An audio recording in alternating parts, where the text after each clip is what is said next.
잠언 27장 3절에서 4절의 말씀입니다. 분노의 무게, 질투의 파괴적인 힘.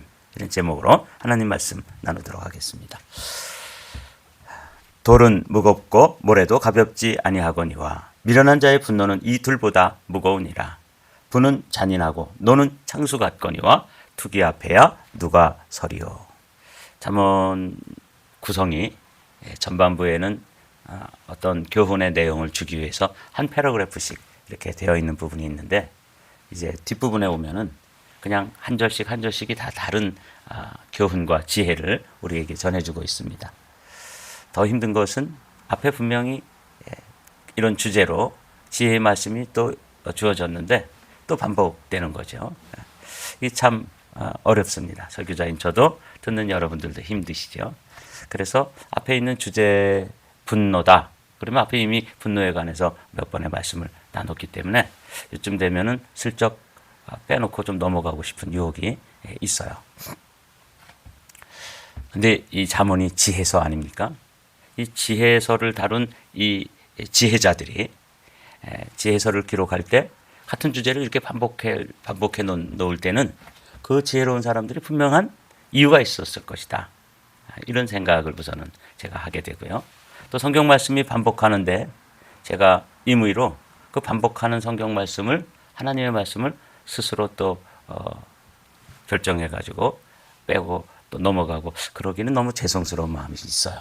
좀 그래서 조금 반복되는 그런 성구들이 있을지라도 우리가 한 절 한 절 성경이 나아가는 곳까지 나가고 성경이 멈추는 곳에서 멈추고 성경이 말씀하는 것을 우리는 말하는 것, 이게 이제 저의 원칙입니다. 그래서 조금 힘드시죠? 오늘은 똑같이 분노에 관해서 말씀을 하고 있는데 조금 내용은 조금 다릅니다. 그래서 우리가 함께 오늘도 분노에 관해서 함께 말씀을 나눠보죠. 이렇게 분노라고 하는 주제로 이 지혜자가 반복해서 말씀하시는 걸 보면 지혜자가 살았던 그 당시에도 그 사람들 사이에 이 분노 때문에 힘들어하고 분노를 하는 가장이 있어서 그 가족들이 다 힘들어하기도 하고, 또 신학 가운데는 그 분노 조절이 안 돼가지고 또 그 동료들과 힘들어하고 그런 사람들이 아마 있었을 것 같습니다. 그래서 지혜자는 그 현상을 보면서 때로는 아버지가 분노 조절이 안 되고 때로는 엄마가 또 분노가 폭발해가지고 그냥 온 가족이 힘들어하고, 때로는 이렇게 신하 중에 한 명이 분노가 잘 통제가 안 돼서 그 동료들과 힘들어하는 거 이런 거 보면서 이 분노라는 게 이게 심각한 거구나. 이건 우린 단순한 감정이고 사람이 다 뭐 벨이 있는데 그 정도는 다 하는 거 아니에요? 이렇게 생각할 텐데 이 분노에 대해서 깊이 관찰한 지혜자는 이 분노라는 게 이게 심각한 것이구나. 그래서 오늘은 그림 언어로 우리에게 보여주고 있어요. 돌은 무겁고 모래도 가볍지 아니하거니와. 이런 일도 안 해봤을 텐데 어떻게 이렇게 이야기를 하고 있는지. 첫 번째 우리가 생각해 봐야 될 게 분노가 무게가 있다는 거예요. 여러분, 이 세상에서 이제 저는 뭐 노동을 그렇게 많이 해보지는 못했어요. 그러나 이제 농사일도 해보고 군대 가서 이제 사역, 봄이 되면은 진지 작업이라 그래서 겨우 내내 눈이 왔고 또 얼고 그랬다가 다 녹으면 그 진지들이 다 무너지고 그래요. 그러면 그걸 이제 병사들하고 데리고 가서 다시 보수 작업을 해놔야 되거든요. 그래서 산이 이렇게 그냥 있는 것 같아도 산에 또 다 파놓고 거기 또 부대마다 자기 구역에 적군이 넘어오면 그 속에 참호라 그러죠. 그 참호가 다 파 있어요. 여러분들이 몰라서 그렇지. 근데 그게 겨울이 돼서 꽝꽝 얼었다가 봄이 돼서 녹으면 다 무너지잖아요. 그럼 그 산 허리에 파놓은 그 참호들을 다 보수 작업을 하고 이래요. 이게 흙일이 쉽지 않습니다. 이제 그런 일도 해보고, 또 제가 군대 가기 전에 그 노동을 한번 해본 적이 있어요.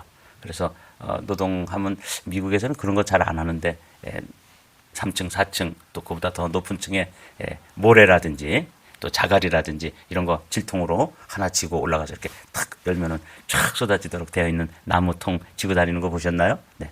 저 이제 그런 거 한번 쳐봤어요.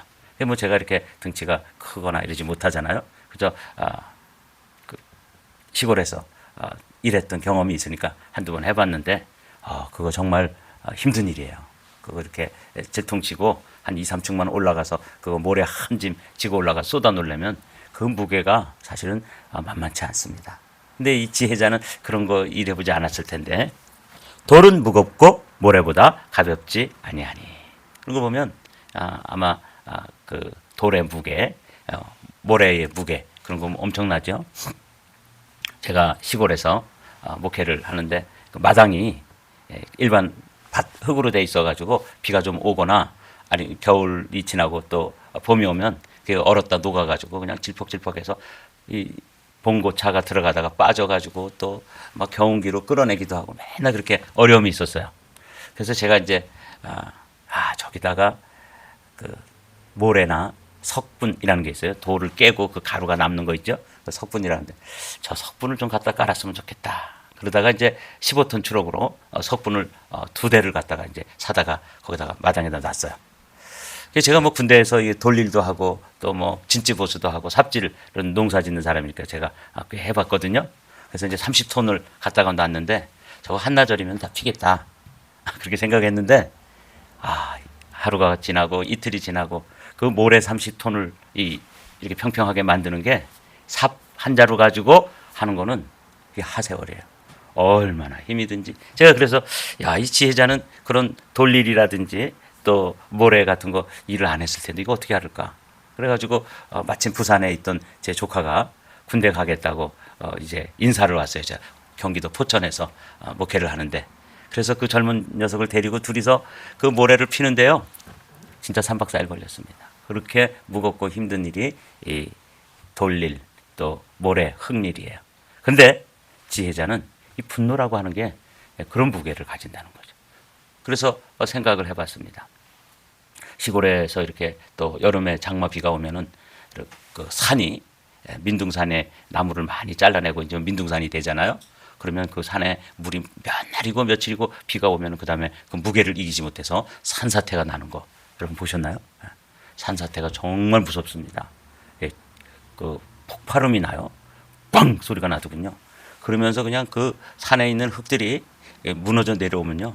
집이고 뭐 사람이고 길이고 순식간에 그냥 쓸어 내리는 거예요. 제가 목회하던 그 포천에 그 뒷산도 그 사람들이 거기 개발해가지고 호텔도 짓고 이러느라고 이렇게 파놨는데 거기서 이제 흙이 무너져 내려가지고 개울이 있고 그 개울 너머에 이제 건너에 이제 동네가 있는데 그 산에서부터 흘러내려오면서 산사태가 나가지고 어디까지 건너오냐면 그 개울까지 막 건너와서 이쪽까지 넘어와요. 이게 이 흙이라고 하는 거, 이 돌 또 모래 무겁다 가볍지 않다 이러죠. 그래서 어제는 그 생각을 해봤어요. 이 분노라는 것이 확 쓰러져 내려오면 그때 그 산사태가 났을 때 우르르 쾅쾅 이렇게 막 굉음을 내면서 그 길을 넘어가지고 막 그 개울까지 넘어올 정도로 이 무시무시한 파괴력이 있거든요. 이 지혜자는 그림 언어로 우리가 이렇게 순간순간 우리 안에 분과 노가 있는 거 아세요? 그런데 그게 이 조절이 안 돼가지고 그냥 순간적으로 터져 나오면 그 무게가 어느 정도냐? 돌이 막 무너져 내리는 것처럼 또 모래나 흙이 산사태가 나가지고 확 무너져 내리는 것처럼 그리고 그 무게를 저는 그 짐을 져봤다 그랬죠. 그 공사 현장에서 모래 한 상자 지고 질통으로 지고 2층 3층만 올라가려고 그래도 그 젊은 시절에 제가 군대 가기 전이니까 뭐 한참 힘이 날 때 아니에요. 그거 한 통 지고 올라가면 진짜 다리가 후들후들 떨려요. 그렇게 무게가 있다. 그래서 어제는 그 두 가지를 생각해 본 거죠. 돌은 무겁다. 모래도 가볍지 않다. 분노는 이와 같다. 미련한 자의 분노는 이 둘보다 무거우니라. 생각해 보니까 여러분 안에도 분과 노가 있는데 여러분 생각해 보십시오. 그게 그냥 한 번에 터져 나와가지고 자녀들에게 확 밀어닥치고 또 배우자에게 또 막 쏟아부어지고 이랬을 때 그 무게는 흙이 그렇게 막 쏟아져 내려오는 것처럼 산사태가 났을 때의 그 흙의 무게를 생각해 보십시오. 그때 돌과 흙과 모래가 섞여가지고 확 쓰러져 내려올 때의 그 상상을 한번 해보면서 분노라는 것이 무게가 이 정도가 되는구나. 여러분들 이제 오늘 첫 번째 구절에 이런 말씀이에요. 분노의 무게. 그래서 여러분들이 분이 막 나오고 그러면 이 무게가 집이면 집, 길이면 길, 뭐 거기 자동차가 있으면 그런 거 뭐 순식간에 확 쓸어버리잖아요. 이게 분노의 무게다. 지혜자는 그렇게 가르쳐 주시고 있죠. 그래서 분노에 대해서 노하기를 속히 하는 자는 어리석은 일을 행하고 악한 꾀를 나는 자는 미움을 받느니라. 잠언 14장 같은 장에 또 29절에 같은 말씀이 있어요. 노하기를 더디하는 자는 크게 명철하나 마음이 조급한 자는 어리석음을 나타내느니라. 그래서 이게 노하는 건데 하나는 속히 하고 하나는 더디하고, 더디하는 게 지혜로운 것이고 속히 하는 게 어리석은 일이다. 이렇게 가르쳐주고 있어서 한쪽에 한 장에다가 슬라이드로 만들어 놓고 생각을 해보게 된 거죠. 여러분들은 노하기를 속히 하는 편에 속합니까? 아니면 노하기를 더디하는 자입니까? 노하기를 더디한다는 건 누구에게나 이 분노가 있어요. 근데 더디한다는 것은 자기가 자기를 다스릴 줄 아는 거죠. 자기가 다스리지 못해도 또 성령의 은혜로 다스려지는 사람은 노하기를 더디하는 사람인데, 이 사람은 크게 명철하다 이렇게 말씀하지만 이 노가 조절이 안 돼서 속히 나와요. 뭐 이렇게 톡 건드리기만 해도 또 그럴 일도 아닌데 그냥 분노가 폭발해가지고 그 무게가 산사태가 무너지는 것처럼 무너져 나오면 이런 경우를 이제 이야기하는 것이 노하기를 속히 한다. 노하기를 더디한다. 같은 장에 이제 이렇게 되어 있어서 여러분과 함께 적어놓고 함께 묵상을 하는 거예요. 여러분은 어느 편에 속합니까? 여러분은 어느 편에 속한데 또 다른 편이 되기를 우리가 소망해야 되는 거죠. 나는 노하는 게 이게 분노 조절이 잘 안 돼. 이 분노 조절이 잘 안 된 사람의 대표적인 사람이 누구냐면 구약 성경의 가장 위대한 지도자의 한 사람인 모세 아닙니까? 모세는 이 젊을 때 분노 조절이 안 돼가지고 사람을 때려 죽인 사람이에요. 그러니까 이 뭐 그 무게라고, 그 가지고 있던 그 분노의 그 무게라고 하는 거 어마어마한 거 아니에요? 한 사람을 생명을 살해했다고요. 그러다가 은혜를 받고 그 노가 잘 조절됐어요. 40년 동안, 광야 40년 동안 잘 조절되다 막판에 가서 한번 분노를 터뜨리는 바람에 가나안 땅에 못 들어간 거 아시죠? 이건 뭐 성경 말씀은 아니고 우리가 너무 잘 아는 유명한 말씀 아니에요? 그래서 그는 노하기를 더디하는 자였는데 애초에는 속히 하는 자였죠. 그러다가 잘 조절이 되다가 한번 노하기를 속히 해가지고 자기 인생을 그르친, 자기 사역도 그르치고 성경에 그게 기록되어 있으니까 나중에 모세 만나면 그 얘기하면 아마 얼굴이 뜨뜻할 거예요. 그렇죠? 이거예요. 분노라는 게 노하기를 속히 하는 자, 노하기를 더디하는 자. 이 말씀 또 있습니다. 분을 쉽게 내는 자는 다툼을 일으키거니와 노하기를 더디하는 자는 시비를 그치게 하느니라. 여기도 쉽게 내는 자, 더디하는 자, 이렇게 대비가 되어 있어서 우리 마음에 다가오죠. 나는 어떤 부류에 속하는가? 노하기를 또 맹렬히 하는 사람도 있어. 노하기를 맹렬히 하는 자는 벌을 받을 것이라 내가 그를 건져주면 다시 그런 일이 생기리라. 이 사람은 또 노하기를 맹렬히 할 뿐만 아니라 반복을 또 하는 거예요. 안 그러겠다 그러고 제가 이제 그런 일 안 해야죠. 이러다가도 화가 났을 때는 이거 감당이 안 되는 이런 경우가 있다는 거죠. 이 지혜자가 이 분노에 대해서 반복하는 이유를 여러분 아시겠어요? 이거 저도 이거 한 번만 설교하고 좀 다른 주제로 좀 이야기하고 싶은데 이 성경이 이렇게 주제가 반복해서 말씀을 하시니까 우리도 또 반복해서 듣고 읽고 생각해 봐야 되는 것이죠. 이 분노의 특징이 있습니다. 분은 잔인하고 노는 장수와 같다. 방금 말씀드린 것처럼 제가 분노의 무게에 대해서 묵상하면서 제가 그 포천에서 목회할 때 그 앞산이죠. 앞산이 확 산사태가 나면서 무너져 내려오는데 그거 복구하려면은 그 포크레인 같은 거 가지고는 진짜 뭐 보름이고 20일이고 걸려요. 그렇게 길 다 막아놓고 막 이렇게 무너져 내려서 그 현장에 이렇게 가보면 야 이거 그 빗방울이 그 무게가 나가가지고 이제 그 산사태가 났을 때 산처 한 반쯤 막 무너져 내리고 그게 막 길바닥에 내려와 있고 그런 거 보면은 어마어마합니다. 거기에 뭐 큰 바위덩어리며 나무며 뭐 이런 것들이 그냥 순식간에 휩쓸려 내려오잖아요. 그래서 이 잠언 기자는 무게를 얘기해 줄 뿐만 아니라 분노의 특징을 얘기해 주는데 뭐라 그러냐면 분은 잔인하다. 노는 창수 같다. 이 창수라는 거는 홍수가 났을 때 쓸어 나가는 거예요. 이 창수 분이 노가 이렇게 분과 노를 구분해 가지고 우리에게 설명을 해 주는데 이 노 같은 경우는 홍수가 났을 때 창수 같다고 하는 이 말씀은 다른 말로 얘기하면 자기도 휩쓸려 가고 다른 사람에게도 어마어마한 피해를 주는 거예요. 이 분노라는 게 그런 특징이 있습니다. 분은 잔인하고 이거 뭐 앞뒤 안 가리는 거죠. 분이 났을 때 모세는 사람을 죽였다니까요. 그리고 그 영향력은 휩쓸려 가가지고 결국 노를 바라던 모세가 그 분노의 창수에 자기 인생을 다 40년 동안 가나안 땅 하나만 보고 그렇게 고생하면서 달려왔는데 거기 못 들어가잖아요. 이게 창수 같다. 이게 분과 노의 특징이에요. 그래서 분과 노를 한번 찾아봤어요. 분은 케마라 그러는데 이 분은 순간적이고 폭발적인 거야. 빠르게 터져나오고 그 결과는 매우 파괴적이다. 분은 잔인하다 그러잖아요. 우리는 분노 이렇게 사용하는데 오늘 또 지혜자는 분은 뭐고 노는 뭐냐 이렇게 다르게 이야기하고 계셔서 또 찾아봤더니 노는 뭐냐면 에브라라고 되어 있는데 깊고 지속되는 분노예요. 그러니까 분과 노가 똑같은 거고 우리가 합쳐서 사용하지만 그거 약간 구분해서 하면 이 분이라는 건 순간적으로 폭발되는 거고 이 노는 그 분노의 감정이 길게 지속되는 거예요. 이게 더 무서운 거죠. 깊고 지속되는 분노인데 시간이 지나면서 점점 강해지고 그 피해는 광범위하다. 홍수가 나가지고 온 들판을 다 쓸어버리는 거죠. 이렇게 되면 그냥 비가 왔을 때 온 들판이 다 홍수가 나면 쓰러지는 거죠. 어제는 제가 이 말씀을 묵상하고자 하는데 진짜 이건 뭐 그냥 개꿈인데 그런 꿈을 꿨어요.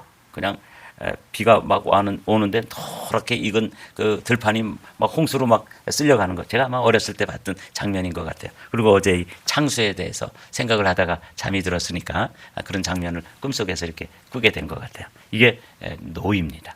깊고 지속되는 분노, 점점 강해지면서 그 피해가 온 들판을 다 홍수로 피해를 입히는 것처럼 광범위할 수 있다. 이게 분, 이게 노예요.